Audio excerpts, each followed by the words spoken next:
BS. Aurora Police are getting called out by other law enforcement now for keeping their officer who was drunk and armed on duty passed out at the wheel of his patrol car.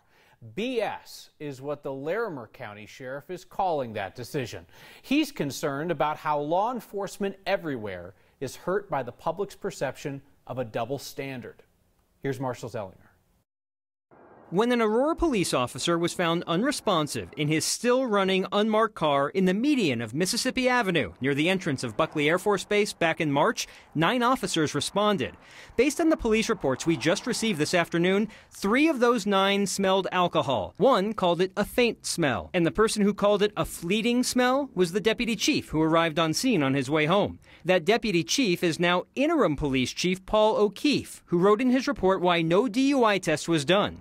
The fact that the car was stopped with no motor vehicle accident or driving observations, no other noted smells, no bloodshot watery eyes, physical impairment inconsistent with my experience with DUI, it was decided that no testing would be completed at that time. I've had clients park their car at a bar, go drink, and then come back to their car, sleep it off instead of drive, and then get a DUI. We asked DUI attorney Danny Luno for a case he's defended that has similar circumstances. He gave us this arrest warrant from 2014. A guy in this Aurora cul-de-sac, still in the driver's seat, vehicle no longer running, strong odor of unknown alcoholic beverage, slurred speech, bloodshot eyes. He was given a portable breath test and arrested for DUI. A citizen saw him sleeping in the car running, called police.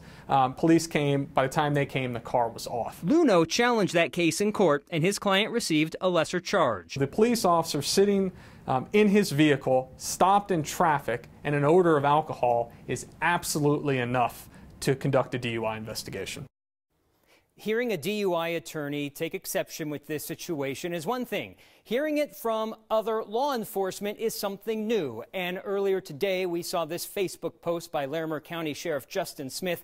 I highlighted the part that stuck out to me that we've referenced already, that this is kind of BS behavior is what he said. I chatted with him on the phone a little bit ago.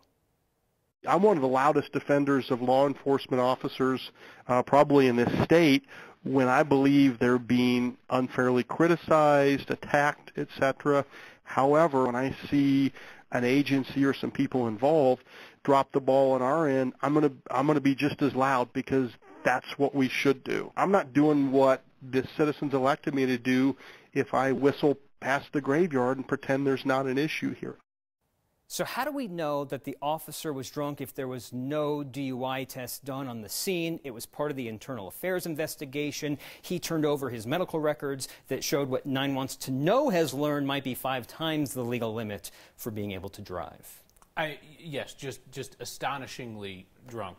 I guess the question that I'm wrestling with is, APD comes out and says, well, he volunteered this information because we didn't take it from him, so you got to give him some credit for that. They are saying that, and I've learned that this statute, it's a one-year statute of limitations. They could still charge with DUI, but what he turned over as part of the internal affairs investigation cannot be used in court because he couldn't have pleaded the 5th when it came to the internal affairs. We do know that Arapahoe County DA George Brockler has a team that wants to meet with Aurora Police to see what they could figure out. Maybe there would be charges, perhaps, still to come.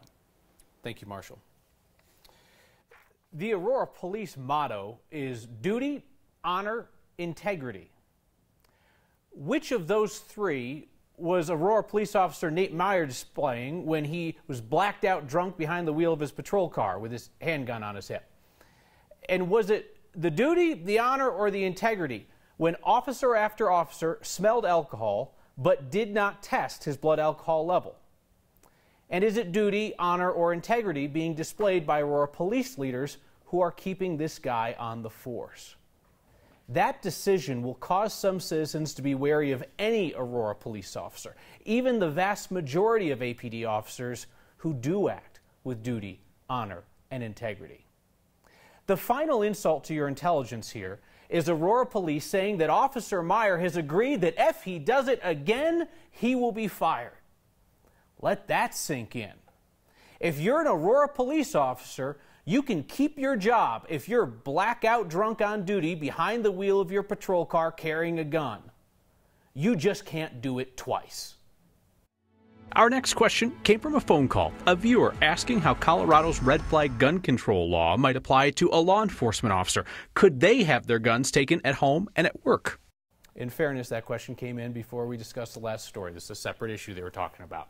Anyway, good question. Does the red flag gun control law that takes effect in January apply to law enforcement? We asked the Douglas County Sheriff's Office because Sheriff Tony Spurlock supported the red flag law. Sheriff says yes, it applies to law enforcement as well as their service weapons. So if a family member or other law enforcement seeks and receives a red flag order from a judge who thinks that that officer is a danger, then all that officer's weapons would be seized, and the service weapons would be turned over to their department. Republicans are thrilled. President Trump said today he's coming to Colorado to campaign for Senator Cory Gardner. Democrats are thrilled. President Trump said today he's coming to Colorado to campaign for Senator Cory Gardner. Happened this morning. A mother from Colorado was at the White House press briefing. She talked to the president about child care, and she invited him to come to Colorado. And we'll be in Colorado a lot, actually.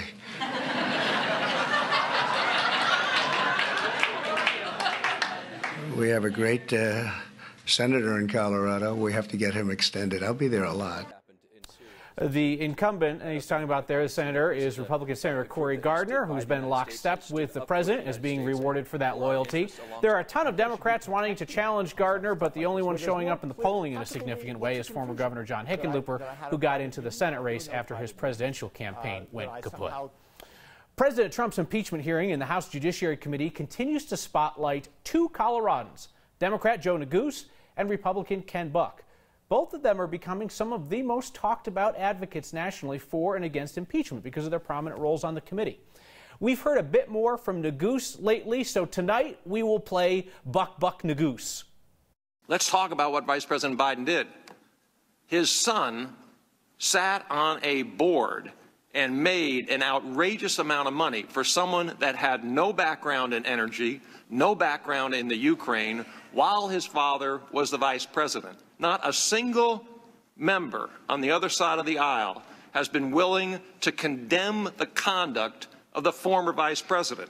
How frustrating it must be to be President Trump and have your son spend over $1 million on attorney's fees when the special counsel is investigating something that never happened. There was no collusion. There was no conspiracy between Russia and the Trump campaign. Congressman Buck also suggested that President Trump is not obstructing Congress. Buck said that Coloradans would see it as keeping a campaign promise to fight Congress. Neguse was like, nah. Say with much respect to my colleague from Colorado, I want to assure the American people that obstruction of Congress to Coloradans means the same thing that it does to everyone else in this country. It means the defiance of lawfully issued subpoenas by the United States House of Representatives. It means impeding the ability of the United States House of Representatives to perform its constitutional duty. There is no sign that any of the Democrats or Republicans in Colorado's House and Senate delegations are going to break ranks with their parties on impeachment. Next year, we will be voting on whether to change the Colorado Constitution to say that only citizens can vote instead of what it says now, that every citizen can vote. That issue made the ballot today. Republicans know that this is going to rev up their base, this suggestion that non-citizens are voting. Democrats say, one, that's not happening, and two, even if it was happening, this actually amends the wrong part of the Constitution to stop it. The Suncor plant painted the town again yesterday, with neighbors again wondering what was falling from the sky. Suncor's answer didn't help. Anusha Roy set out for answers. That list of people waiting for answers includes parents whose children were told to stay inside their elementary and middle school, drivers whose cars were covered in ash, and Ian Tafoya with the Colorado Latino Forum, who has long had his eye on Suncor. To drive around the site from a distance just to be safe when you don't know what the chemicals are? Anyone wanting to know what those chemicals were had to wade through Suncor's explanation, who wrote, as a result of the operational upset, catalyst was emitted from one of our units. Catalyst is a clay-like material that is classified as non-hazardous. What does it mean? I think everybody else asked what that means, and also wasn't bilingual. Community lives there is bilingual. Then Suncor wrote, safety is their top priority. and offered free car It's a washes. slap in my face to my community to offer car washes and not a real accounting of what happened. We didn't fully understand Suncor's explanation either, so we talked to the State Department of Health, who said an operational upset usually means equipment failure. As to what the catalyst clay-like material is, we went to MSU Denver. Oh man, a good question. Let me try to put this into a few words. Dr. Uwe Kakshutter said catalyst is used for chemical reactions, and clay is commonly used for that. The same clay you would get in pottery class. When it comes to oil, catalyst can help break it down. Split that oil into tar, into diesel, into gasoline for cars. The state said they did an air quality test and found that it was within standards, but Tafoya said he'll only trust documents he's seen himself. We wouldn't make a final decision until we've seen a full accounting. And spent part of the day gathering as much paperwork about what happened yesterday from different agencies to make his own decisions. So the State Department of Health said they are investigating and about what happened and working to verify what Suncor is telling the public about what happened and why there were issues with the equipment in the first place. We did reach out to Suncor today. They acknowledged our follow-up questions, but we have not responded to that at this point. So of course we will keep you guys updated as we find out more. That was nice of them to acknowledge the questions that they didn't answer at all. Got that email. Every time there's some kind of like burn off or weird color in the sky or whatever else does not necessarily mean that Suncor is getting in trouble for that. No, it doesn't. But when we asked the Department of Health how often have they gotten in trouble, they told us 2 times in the last 2 years they've had issues with air quality. One of that resulted in a fine, and the other one is actually ongoing, so they couldn't really go into details about it. We will continue to follow this. We want to hear from folks in the community about it. All right. Thank you, Nusha.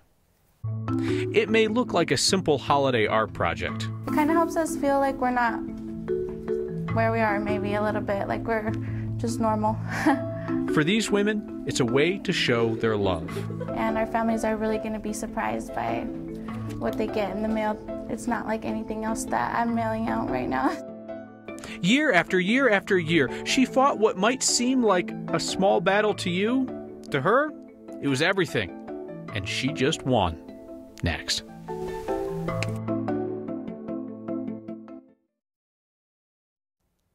Did you wake up with the sun today? Oh, the colors were so stunning. Philip May capturing this gorgeous shot out there at Baseline Reservoir. Beautiful. All of that changes, though, as clouds start streaming in. We've been tapping into that just giant fire hose, essentially, of moisture that has been just pushing directly into parts of the West Coast. This makes its way into Colorado this evening and then will be with us through the weekend. Right now, just a little bit of light snowfall coming in across the northern and central mountains, mostly cloudy skies here in Denver. But the winter storm warnings stretch all the way up toward Rabbit Ears Pass, the Rocky Mountain National Park. Advisories further out to the west with the winter storm watch in place for the San Juans.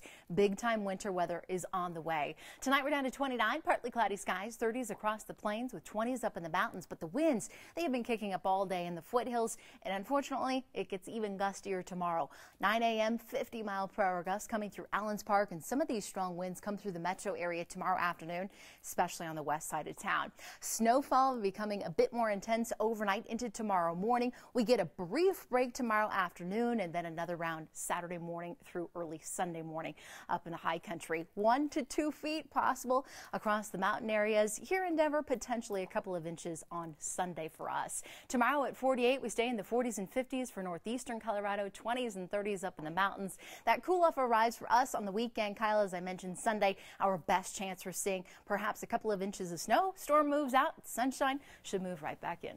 I have a kid who wants to make a snowman. Maybe I'll convince her a snowball. Yes, that'll work too. All right, thanks, Danielle. We remember that this holiday season, like any, there are families separated for all sorts of reasons, including incarceration. Inmates at the Broomfield Detention Center are working with that city's library so they can connect with their families at home. Hello. Hi. We view the people who are incarcerated in Broomfield as citizens of Broomfield. So you can make like a little pop-up card. And we really like the opportunity to offer them classes. And we just hook them up to these. So they get to make a card that lights up when you press a button on it. Leave a little gap like where that triangle is. Or leave a little space right here. We know that offenders return to the communities that they have offended in. And so this is an opportunity to help them develop pro-social skills, hopefully to have some impact on recidivism. It kind of helps us feel like we're not where we are, maybe a little bit, like we're just normal.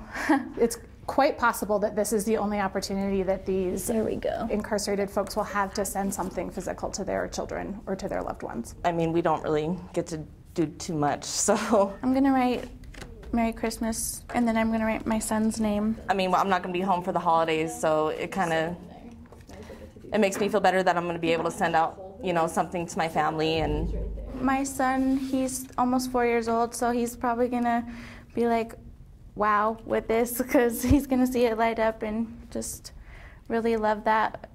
And just the fact that it's for me, he's probably gonna love it too, so that's cool that I get the chance to send that to him. It kind of goes the extra mile because we obviously miss our loved ones while we're in here, but you know, you can talk to them on the phone and you can do all that, but this is something, you know, extra special, so that's amazing.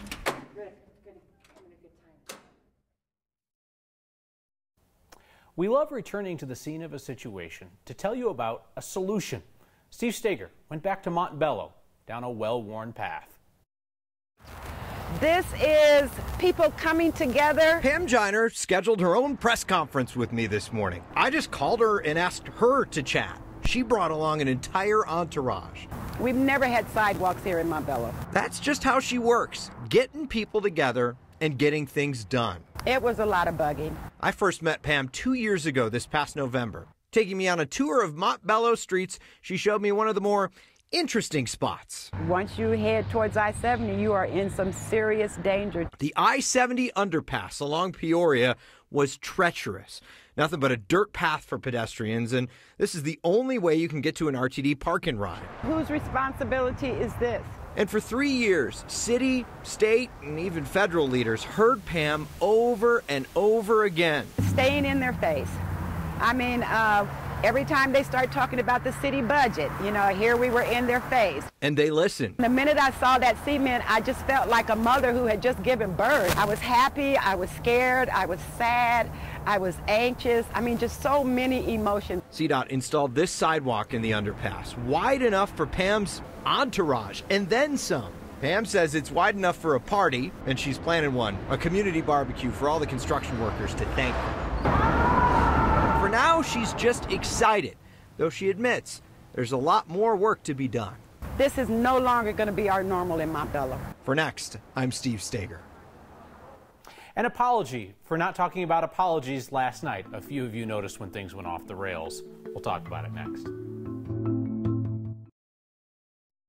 A slew of you noticed we had a timing issue with last night's show. We had planned to talk right now about the art of apologizing, but couldn't. So how about this? Sorry about last night. Our bad. Joe writes that our reporting on Aurora Police's double standard revealed our own. He says, you show pictures of officers as heroes. You show pictures of citizens arrested for crimes. Why aren't you showing pictures of this drunk driving officer? Because he wasn't arrested. There was no mugshot. That's the entire point of the story. See you next time.